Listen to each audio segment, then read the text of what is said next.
पहला प्रश्न है, एक पदेन उत्तरम लिखत, एक शब्द में उत्तर लिखो। दशरथस्य कति पुत्रासन, दशरथ के कितने पुत्र थे? उत्तर चत्वारः, उत्तर हुआ इसका 4। दशरथ के कितने पुत्र थे? 4। दशरथस्य मतलब होता है दशरथ के, कति मतलब कितने, पुत्रः मतलब पुत्र, आसन मतलब थे। दशरथ के कितने पुत्र थे? तो इसका उत्तर हुआ 4। अगला है, चतुर्णां राजपुत्राणां विवाह कुत्र अभवत्, चारों राजपुत्रों का विवाह कहाँ हुआ? चतुर्णां मतलब चारों, राजपुत्राणां राजपुत्रों का विवाह कुत्र कहाँ अभवत् हुआ, चारों राजपुत्रों का विवाह कहाँ हुआ? इसका उत्तर है मिथिलायाम, मिथिला में। अगला जो प्रश्न है वह कुछ इस प्रकार है, सीता अन्वेषणाय, ये होगा बेटा कौ,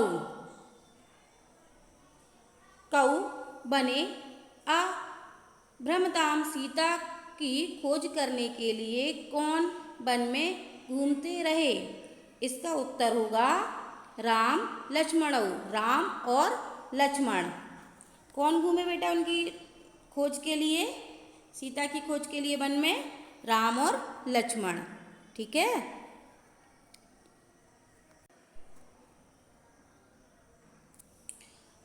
अगला प्रश्न नंबर 2, एक वाक्येन उत्तरम लिखत, एक वाक्य में उत्तर लिखो।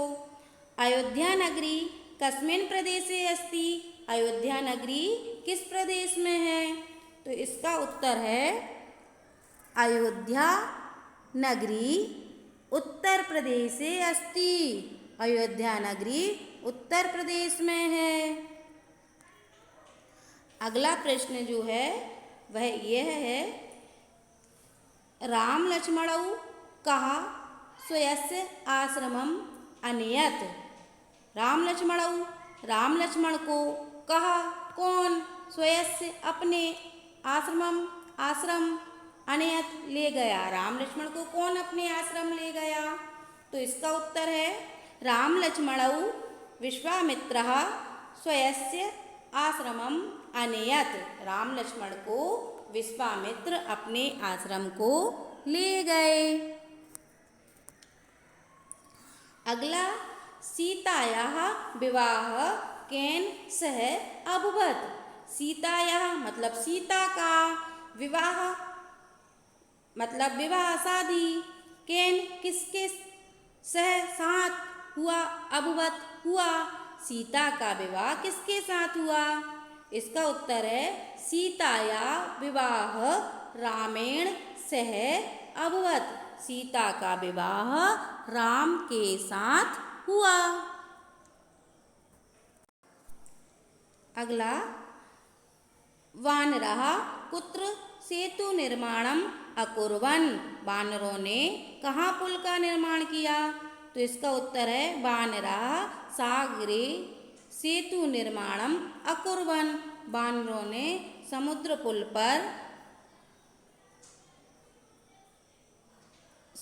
पर पुल का निर्माण किया। वानरा मतलब वानरों ने, सागरे मतलब समुद्र पर, सेतु निर्माणम मतलब होता है पुल का निर्माण, अकुर्वन् मतलब किया। अगला प्रश्न है,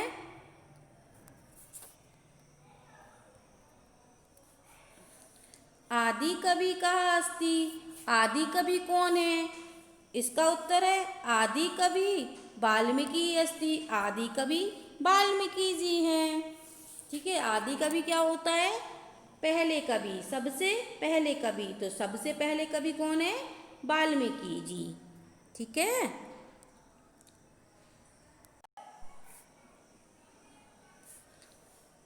प्रश्न नंबर 3, रिक्त स्थानानि पूरयत, रिक्त स्थानों को भरो।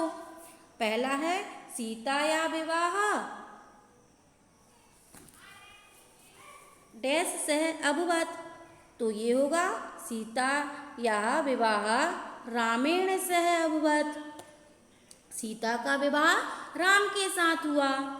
अगला है रावण डैश कप्टेन आहरत। तो ये होगा आपका रावणा सीताम कपटेन अहरत। रावण ने सीता को कपट से हरण किया। अगला वानरः डैश सेतु निर्माणम अकुर्वन्। इसका होगा वानरा सागरे सेतु निर्माणम अकुर्वन्। वानरों ने सागर पर सेतु निर्माण किया। अगला डैश राक्षस राजा रावणः युद्धे हतः। तो इसका होगा रामेण। रामेण राक्षस राजा रावणः युद्धे हतः। राम के द्वारा राक्षस राज रावण युद्ध में मारा गया। फिफ्थ डैश रामचरितम रामायणे महाकाव्ये अवर्ण्यत। इसका होगा आदि कवि वाल्मीकि रामचरितम रामायणे महाकाव्ये अवर्ण्यत। महाकवि आदि कवि वाल्मीकि जी ने रामायण में राम के चरित्र का वर्णन किया। ठीक है। अगला प्रश्न नंबर 4 रिक्त स्थानानि पूरयत। रिक्त स्थानों को भरो। ठीक है, इसमें ये जो आपकी लकार की टेबल दी हुई है इसको फिल करना है। भू इसमें आपकी भव धातु है, भू धातु है, इसका मतलब होता है होना। इसके उत्तम पुरुष में हमको एक वचन द्विवचन और बहुवचन लिखना है।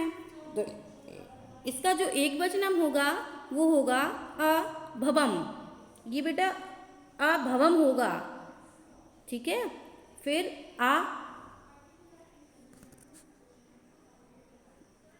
फिर होगा भवाब, फिर भवाम।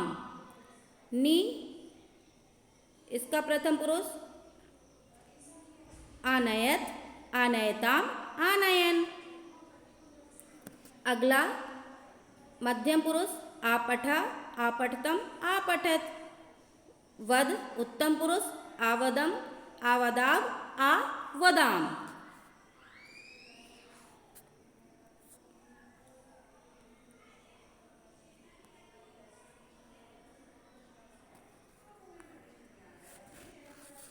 अगला है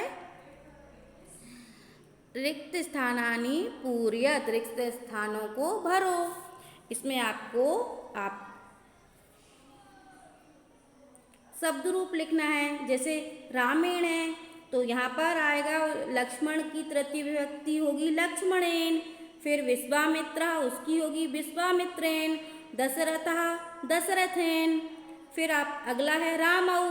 रामौ बेटा ये द्विवचनम में है तो ये होगा लक्ष्मणौ। फिर विश्वामित्रौ, दशरथौ, रामात ये पंचमी विभक्ति है तो होगा लक्ष्मणात, विश्वामित्रात।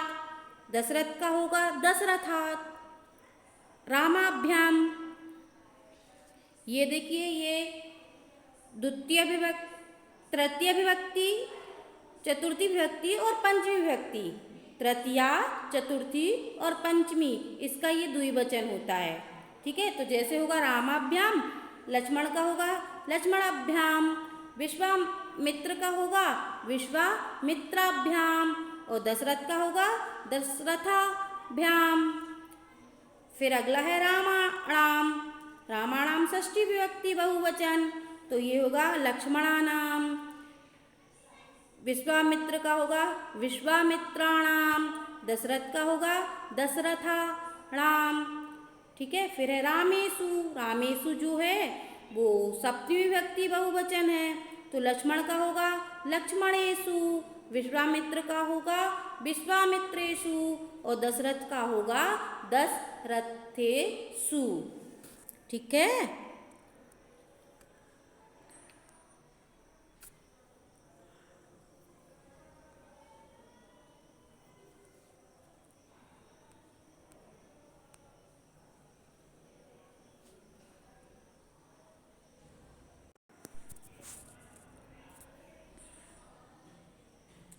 अगला प्रश्न है पाठे आगतान लंग लकार प्रयोगान सूचीबद्धं कृत्वा लिखत। पाठे आगतान लंग लकार प्रयोगान सूचीबद्धं कृत्वा लिखत। इसका मतलब हुआ पाठ में आए हुए लंग लकार के प्रयोगों को सूचीबद्ध करके लिखो। ठीक है, अब इस चैप्टर में हमने पढ़ा है जितने भी लंग लकार आए हैं, शब्द आए हैं, उनका हमें उपयोग करके एक तालिका, एक सूची बनानी है। तो पहला शब्द था अकरोत, दूसरा आसन, तीसरा अनियत, चौथा अशिक्षित, ठीक है, पांचवा अववत, छठा अगच्छितम, छठा है बेटा अगच्छत, सातवां अगच्छताम, आठवां अवसन, नवा अहरत, दसवां अभ्रमताम, 11वां अपश्यत, 12वां अकुर्वन, 13वां अकरोत, 14वां हतः, 15वां शब्द होगा प्रत्यागच्छन और 16वां अभवन। इस पाठ में, पाठ 12 में, रामचरितम में लंग लकार का उपयोग किया गया है और जितने भी लंग लकार के शब्द थे वो कुछ इस प्रकार थे। तो आज हमारा पाठ 12 पूर्ण होता है। धन्यवाद।